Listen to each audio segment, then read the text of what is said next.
So today I want to share with us. I think I shared this briefly in a short post in the mentorship community, just as a post, but today I want to elaborate on it. And I want to talk about the 6 key areas of your life that you have to get right. And this is from the place of research. This is from the place of observation and, let me say, facts to a certain extent. I have met and I have seen people who have clocked the age of 30 or 35 or even above, but they are still lost. They are still lost in core areas of their life where they should not be lost. Life will always have challenges, but there are certain areas in your life that when you don't get it right, your challenges get to be as if they are double, right?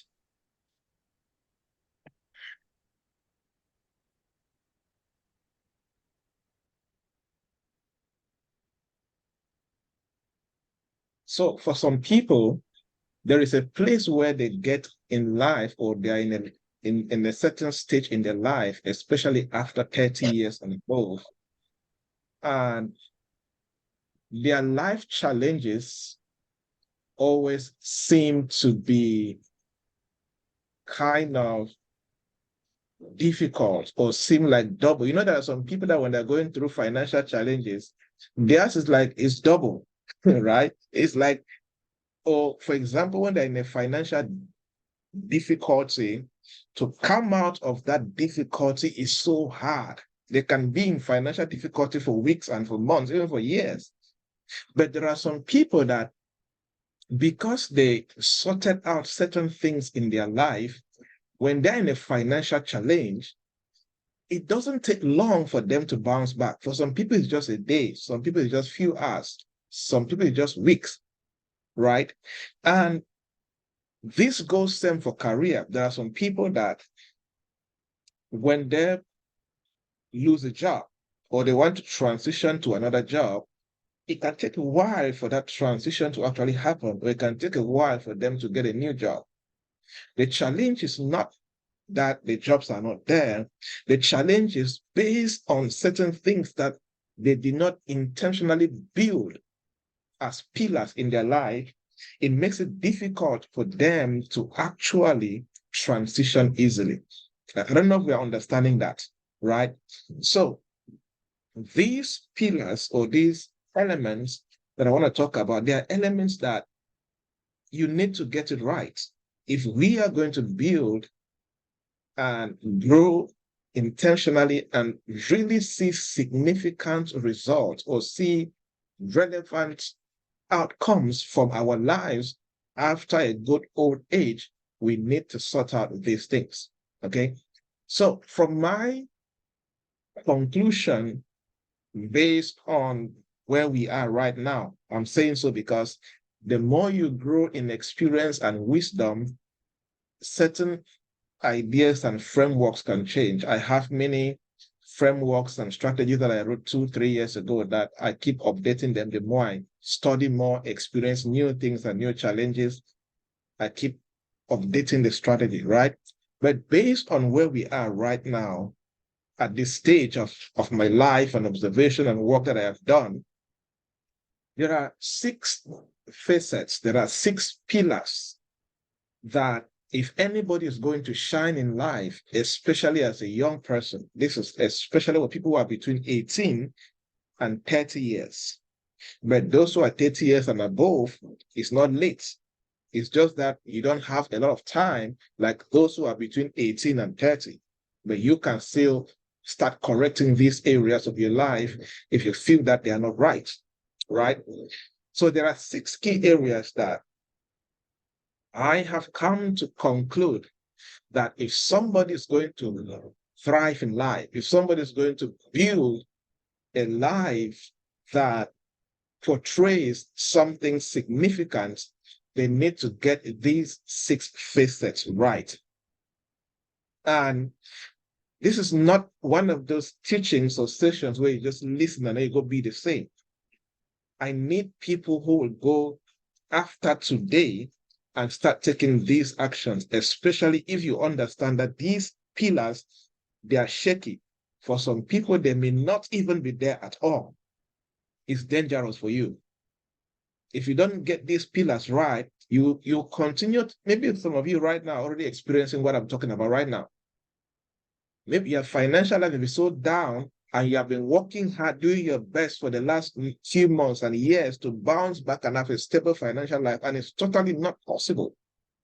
Not because not because it is impossible, but because in your foundation, things that can really enable you to quickly grow in that particular area, they are not there. You did not get it right. You did not build it at all.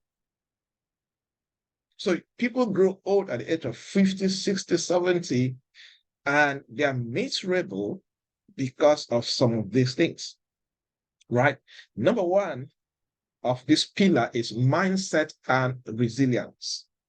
Mindset and resilience.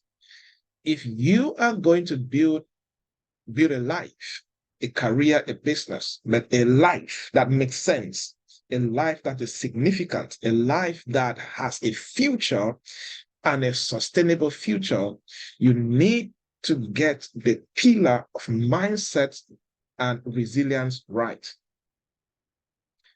Mindset in terms of growth mindset, mindset in terms of the result-oriented mindset, mindset in terms of consistency, in terms of resilience, in terms of a certain attitude of living that is focused on producing and advancing your life forward despite the difficulties. There are many people that they stay longer in a difficult situation because of the quality of their mindset. Because the kind of actions that you take will only come from the quality of your mindset. There are some people that when they are even given the right advice on what to do to move their life forward, they don't have the mindset capacity to accept that advice, process it, and act upon it. But if you give that same advice to another person, give that person 3 months, you will see the results that they will produce. You will be like, wait, why didn't this particular advice or counsel work for this person? Many a times, the difference is in the mindset. So if your mindset is not the one that accepts valuable counsel like the one I'm giving you, and then you go sit and process it, and you create an action plan on how to advance your life with what you received, there's a question mark in the quality of your mindset. Now, resilience now coming because with the human life, difficulties will come your way. They will come your way. You will face challenges. And it is resilience that overcomes challenges, tribulations, trials, and troubles. Right? It is that resilience that you have. So you must constantly do things that build your resilience. You must constantly stretch yourself and do things that you are not comfortable with. Because it's not just about doing that particular thing, it is about building the attitude of resilience. I always advise people, practice to save money. But the attitude of saving money every month is not just about the amount of money you save. it is about disciplining yourself to save no matter what. So I always tell people, even if it is 500 francs, go and save it. Let's say your monthly saving goals is 20,000 francs or 50,000 naira or $500, whatever that you have set as a saving goal. If a month comes and you are not able to save that goal, still go save something lower. Don't just ignore that, oh, my goal to save this particular amount was not reached. No, you still go save it so that you can train yourself and instill the culture and the attitude. It is the same for resilience. Many a times I do hard things, I do difficult things intentionally, and I push myself to go through pain or to go through a certain kind of pressure, not because of the result, but because I want to constantly train myself, increase my resilience capacity or increase my risk capacity, because I will need it where I am going to. So many people are not able to rise in a certain area in their life or in their whole life in general because their resilience capacity is low or not even there at all. And the quality of their mindset has not grown in a way that it can capture relevant insights, understand it after processing it, and deploy it in terms of faithful actions and see the results. You see this simple concept I'm explaining, if it is not real in your life, I don't care how big your dreams are, 10 years from now, you'll be in the same spot.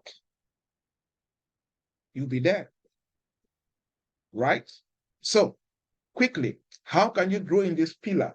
Number one, constant learning. Nothing can ever replace the kind of information and knowledge that you consume, because your brain and your mind is like a muscle. The more you consume it, the more you feed it, the more you challenge it, the more you process stuff, the more you are expanding the capacity of your brain to be able to absorb what makes sense, process it, deploy it into faithful actions, and produce the results. Right? So, with this kind of mindset, when you see challenges, you see opportunities. You're focused on what can I learn and how can I grow from here, right? Whether it is a professional challenge, a personal challenge, you train your mind to learn from it rather than focusing on defeat, right? Number two, I was talking about it. Practice healthy coping mechanisms. Healthy coping mechanisms, right? Develop coping mechanisms like, physical exercise, challenging yourself to go through things that can pressure you, train you, empower you. Write down your thoughts, write down the lessons you are learning from difficult situations. Those are coping mechanisms. Talk to a coach, talk to a mentor, talk to a pastor, talk to someone that can give you healthy growing counsel, right? This is where seeking feedback comes in. Don't shy away from constructive criticism. Don't shy away from going to somebody that you trust and ask counsel before you take a major step in your life.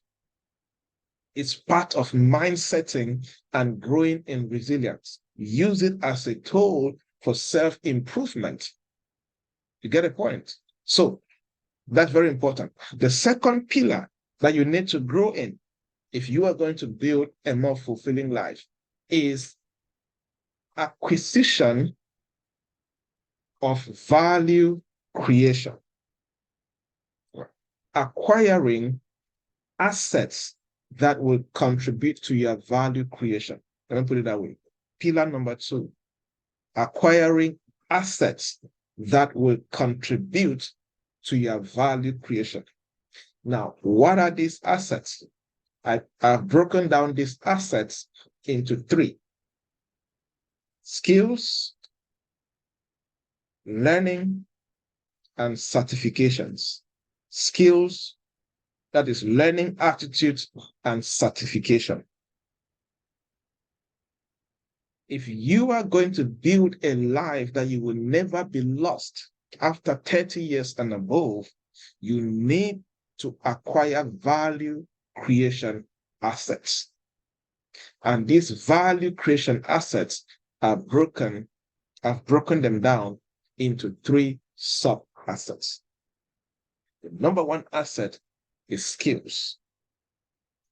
Not just any kind of skills, but specialized skill sets.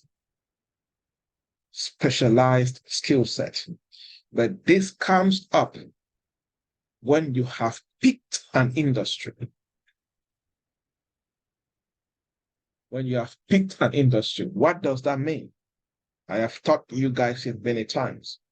If there's one thing that you have to get right, there's one thing that you have to get right is to pick the industry where you have made up your mind that you want to be a thought leader and an industry captain. You must have outgrown that mindset where when you see somebody doing well, you start thinking, oh, maybe I should be doing that. When you see B doing well, like, oh, maybe I should be doing that. When you see C doing, oh, maybe I should be doing that. Then you have not yet grown. One sign of growth is that you have reached that level where you are at peace with your industry and you have made up your mind that this is it. This is where I am building my career and my legacy as the industry captain that you desire to be.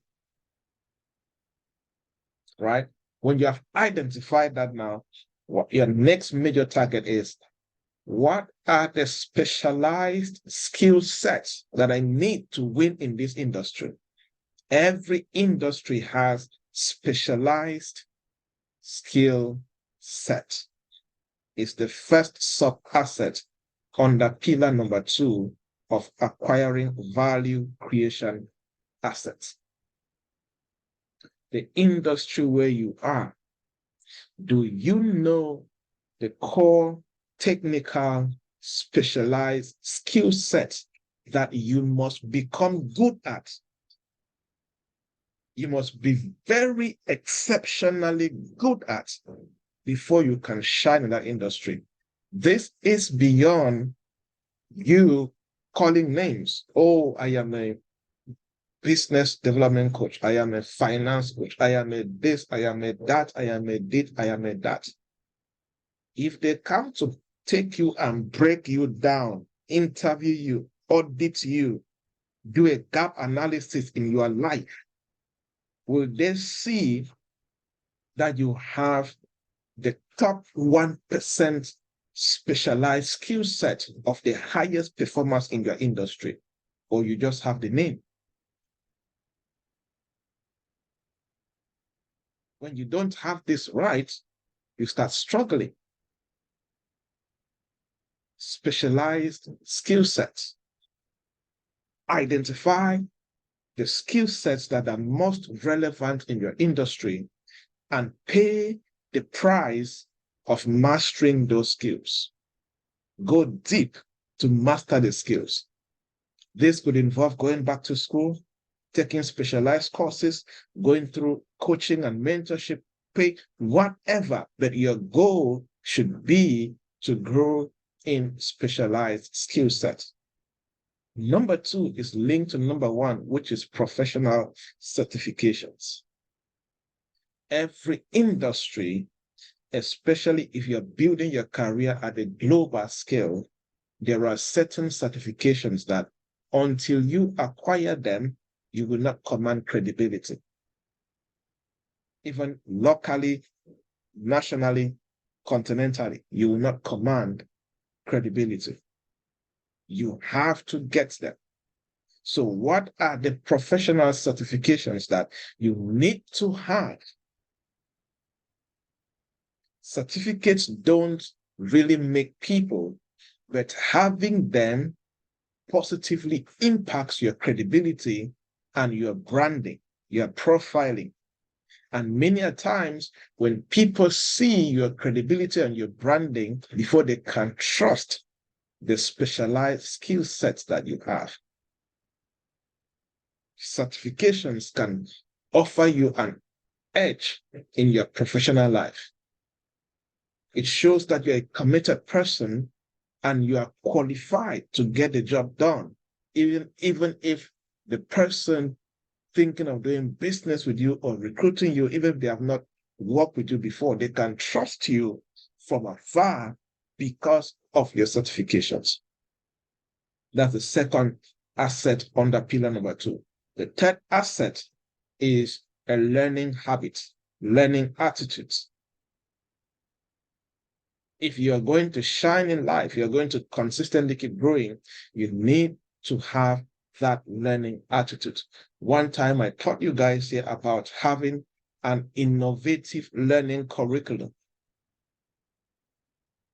We need to have a structure of a personal learning timetable of what you are learning on a daily basis about your industry.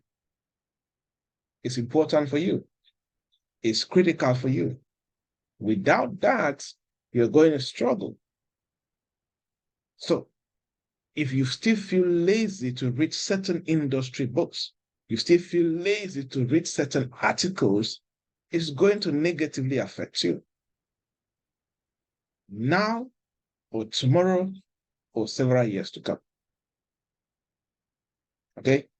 So that is the third asset under pillar number 2. Pillar number 3. Remember, we're talking on the 6 pillars that we must build and keep growing them if we are going to build a significant life from 30 years and above. And for those who are below 30 years, these are pillars that you have to be working on them and get them right before your 30th birthday. For those who are after that, you can set a goal for yourself before 35, before 40, before 50, whatever. It's not too late. Commitment to get it right can change a lot of things. The third pillar is the ability to earn money. The ability to earn money is linked kind of a bit to pillar number 2, right? But it's so important that it cannot just be linked anyhow. You need to intentionally grow your ability to earn money. If I ask you a question, how do you earn money? What is the most basic way that you earn money? Can you strictly just explain without babbling? You need to intentionally train yourself to earn money. You don't earn money by guesswork. You don't earn money by assumption. You intentionally grow into your ability to earn money and double your ability to earn more money. And the first foundation of this ability is financial literacy. You need to educate yourself on the basics of finances. You need to educate yourself on the basics, on certain basics as far as finances are concerned. You need to educate yourself. What does it mean to make money? What does it mean to save money? What does it mean to invest money? What is taxation? What is stocks? What is anything that relates with money going out or money coming in? You need to take time and study it. You need to take time and study it. Many people are broke at the age of 40, 50 because they know so little about money. The only thing that they knew or they know about money is work, get paid for the salary, and then they use the money and spend on expenses, pay house rent, feeding, school fees for kids. That's all they know about money, and it ends there. Nothing else. So their limited financial literacy is already their major stumbling block from growing financially. So you need to take time and know a lot about money. Even just how to make money is a topic on its own. And until you extensively know about this topic of how to make money, and you push yourself on a challenge. I don't know if it's in this mentorship community, but I asked some people, and I said, I'm giving you an assignment. Go and seek and create at least 10 ways that you can make money for yourself. What are the 10 things that you can do to make money for yourself? If you can work for a business and they pay you a monthly salary, right? What is it that you can do exactly? You do it. If you know how to sell, if I give you this mobile phone now to go and sell to somebody, and you can, you trust yourself that if you meet 5 people, you will sell to the first person, or before the 5th person, you will convince them and they buy, right? Selling skills. But by all means, document 10 ways that you can make money.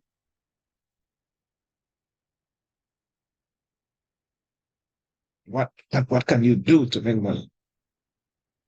Do you think that they are so good with social media that people can pay you to manage their social media pages? Okay, go and write social media management.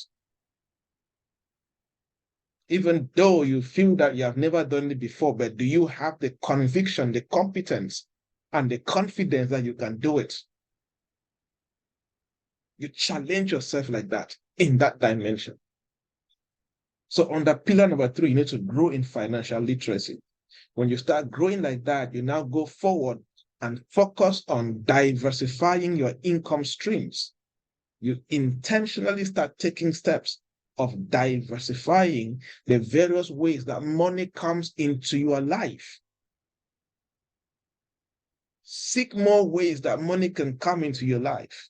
Whether it's coming every day, once a week, once a month, once a year, whatever, increase where various streams that money can come into your life.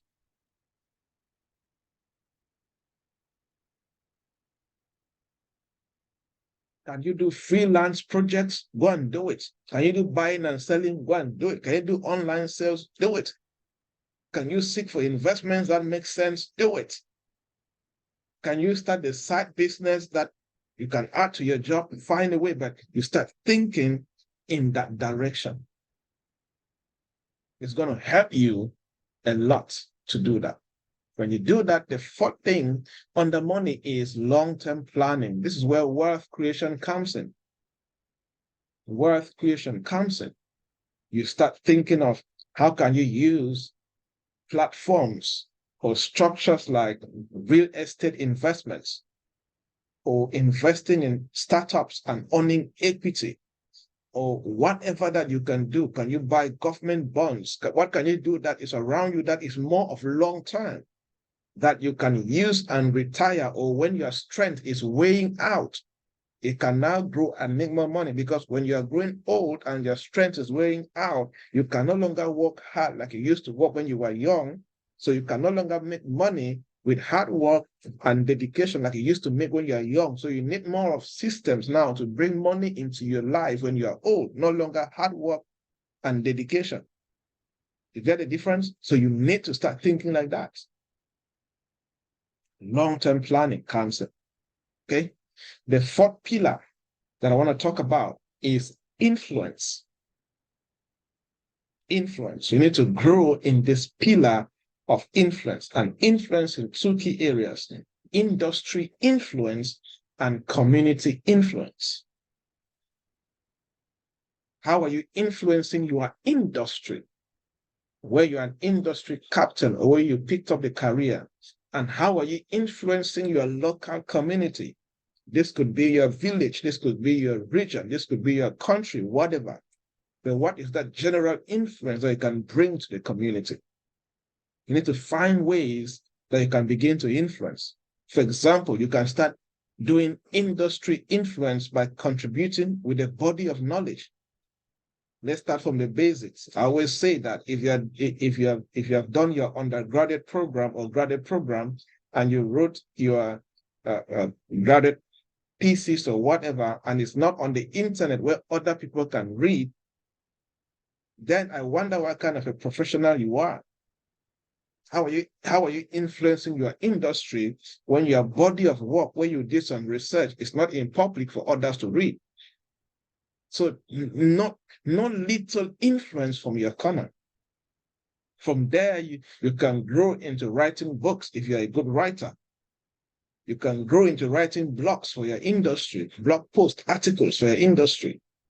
You can grow into doing videos and creating content for the industry. You begin to do that. But things that can influence the industry as a whole. You can grow into being a trainer, a speaker, a consultant to influence your industry with your body of work. You see, you can do it through social media platforms, LinkedIn, Twitter, Facebook, where you share valuable content and engage with others in your industry, exchange ideas, partner, collaborate, and do stuffs. But these are things that are influencing the industry. You can grow, and if you believe that you have grown and you're competent and you can transfer some knowledge, you can get into mentorship, begin to help others in the same industry to grow, to become like you. That is you spreading your influence. And through mentorship, you can decide to say, you know what, I'm going to mentor people from my community, from my village, from my town, from my region, and all of that, from my alma mater, from my school where I went to school, all of that. That is community influence. You can decide and do community programs that will focus on increasing literacy in any particular area where you feel is important to you and the community. Influence. But by all means, you need to start doing a lot of things that are beyond you. But you can only get here if you have grown as a person. You see, if you have not grown in the other 3 above, there's no way you can even do 4, because you cannot do influence when you are broke. On a real sense, influence that makes sense. You cannot do influence when you're an average performer. Who are you going to influence? You will start influencing people and then they start performing better than you. It doesn't make sense. So you need to make sure that you grow, because until you have grown, you cannot influence anybody else. Right? Number 5, the 5th pillar that you need to grow in is the basics of law and politics. The basics of law and politics.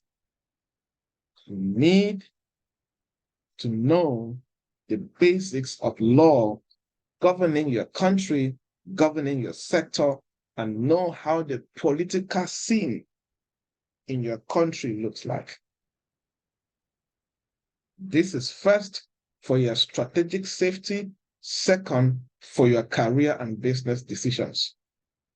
So you need to do legal literacy, understand the basics of contracts, understand the basics of employment laws, understand the basics of anything that you can use to protect yourself and your interests and your career. That's the basics of law. You cannot be 30 years old and you don't understand the national laws governing contracts. If they take you to court that you breach a contract, how will you know? They understand the basic laws governing employment. You don't understand your rights as a citizen. You have no idea what your rights are. It's your job to grow in your legal literacy so that you don't get lost tomorrow. Right? Then political awareness. I was talking about it already. Keep an eye on the trends in politics. Understand the political landscape, understand the arms of the government, understand whatever structures are in place in your country. That's your job. So that in case a time bomb is coming because of the decisions that are going to make, you know what to do and what not to do. You keep that Keep an eye on the political scene. You are not into politics, but you keep an eye. I'm not into politics, but I keep an eye on anything happening in politics. Because anything that happens in politics will affect career and business, whether we like it or not. So you need to grow in terms of the basics of law and politics. And then just to add, and this relates back to influence, is one thing that is also good is when you know these things, you can grow to become an advocate. A few times I have advocated on behalf of small and medium-sized businesses because I keep an eye on politics. I'm in the private sector, so I can balance the two and share a few thoughts and advise the government on what to do and what not to do, etc. And advocacy is a big part of influence. Some of you can become very influential in your community by just advocating for girl education, girl child education, or by just advocating for IT literacy, or by just advocating for financial literacy. And you move in schools and churches and whatever and begin to raise awareness and advocate for community leaders, spiritual leaders, political leaders to join you to advance that particular cause. You can get involved in advocacy work and support different causes that align with your interests and can push the nation forward. The number 6, as we round up, the 6th pillar that you have to grow in is spirituality. Spirituality. You have to grow in your spirituality. And I want to break spirituality in 2 areas. Your constant connection to your source, that is God, and the understanding of your ultimate agenda for this life, what we call purpose, under spirituality. We all need an anchor. A human being on its own will crash. We all need an anchor where sometimes when life is so difficult, you know that you are helpless. You are helpless. You have done all you can as a human being, but you are failing. You are struggling. You need an anchor. You need God to lean on. You need a higher source to depend on, to trust, to rely, because on your own, you're going to get stranded, right? Then the ultimate agenda for your life, fondly called purpose, is very important. We all have a why. And until you go through the journey of discovering your own why, a lot will still be missing in your life. That's why many people end up comparing themselves with other people, getting into depression and sadness and all of these things because they have not discovered their own ultimate agenda. Or some people end up at the age of 40 and they have done like 100 different things and there's no success in any because they were everywhere and nowhere. They were not pursuing a particular agenda. One of the most powerful things that can happen to you is when you have reached a place in your life where you know exactly where to dedicate your time, your focus, and your resources into a particular path. And you don't doubt. You are very convicted that this is it. This is my why. This is my ultimate agenda according to my maker. This is where I find fulfillment. This is where I find peace. This is where I find significance. And this is where I am genuinely happy when I contribute to humanity. Until you are in that particular place, you need to intentionally begin to seek this. So spirituality, you need to have an intentional plan and structure where you are connecting to your source. As Christians, that are connecting to God, you have a dedicated prayer life, a dedicated Bible study life, and a dedicated place of fellowship. These three things are very important in spirituality. If these things are not consistently growing in your life, your spirituality will be affected. And when it is affected, a core part of you has been broken. And every other thing can easily fail when challenges come, when storms come, because the anchor that can keep you standing is not there. Spirituality of prayers is beyond just asking God, give me this, give me that. No. There's a place where you reach where the purpose is just for Him to keep you, grow you, mature you, teach you, and show you things. So you have to get this pillar right. Spirituality. God, the source, and identify the ultimate agenda for your life and dedicate your time to make sure that agenda is growing, becoming better, and you are fulfilling it. If you grow in these 6 pillars of your life, you get them, you lay the foundation right, and you keep growing in them. Personally, I am still growing in them. You never arrive in these pillars. If you live for how many years, you keep growing in these pillars on a daily basis. The main counsel is to lay the foundation of all of these pillars and start building on these pillars. I bet you every other thing will fall into place. Somebody will be asking, why did you talk about relationships? Relevant relationships will come when you get these right. There are many people that don't have the right relationships, helpful, relevant relationships, because these pillars are wrong. So they are a nuisance to people. Nobody wants to identify with you. You have no value to give. You only take. You're a vampire. You only suck. You don't give. But anybody who has these pillars right, you're a giver. So everybody wants to be a good friend in your life. I always share this concept with you. If you're stranded in life right now and you need 200,000 francs in 2 minutes, 30 seconds, can your 5 closest friends raise that money and send to you without asking, when will you pay? Without doubting, they just send to you. They don't even want to take it back. They just send it.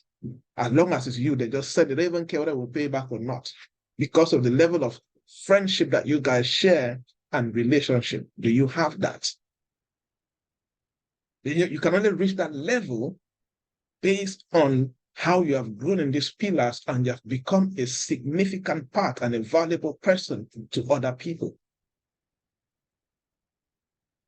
I'm talking about relationship because it's a very core part to growing and being stable in life. Because there are many people stranded right now.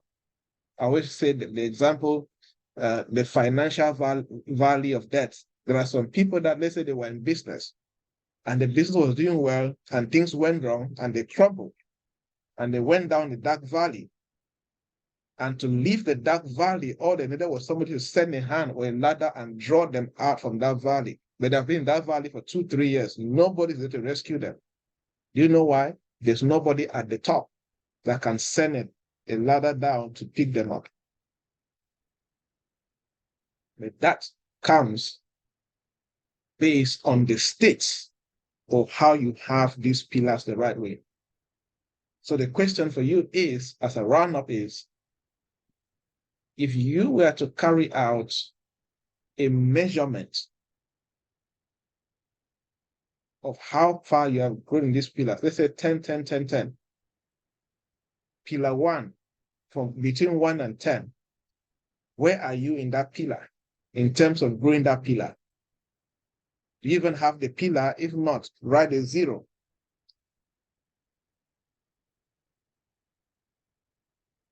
Let's do that short poll right now.